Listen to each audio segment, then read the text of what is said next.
kuuluu sun valmistautumiseen tähän? No yleensä kun kisa on viikonloppuna, niin tämmönen peruskuntoilija eli toppahousu käy puolessa välissä viikkoa semmoisen vähän pidemmän lenkin.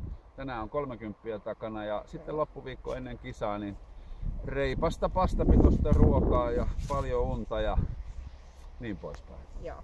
Ja palautuneena viivalle, eikö näin? Joo, kyllä muutama päivä pitää lepoa olla. Nyt se lepo tavallaan tästä alkaa, että seuraavan kerran sitten, no mä tästä hiihdän 4 kilsaa tuohon kämpille ja seuraavan kerran sitten lauantaina.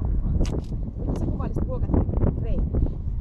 Vuokatin reitit on sopivan haastavia, että ne antaa niinku, siellä hengästyy, siellä on kunnon ylämäkeä, mutta se ei ole missään tapauksessa liian raskasta tämmöiseen massahiihtoon. Täällä kuitenkin kuntotaso on ihmisillä hyvin laidasta laitaan.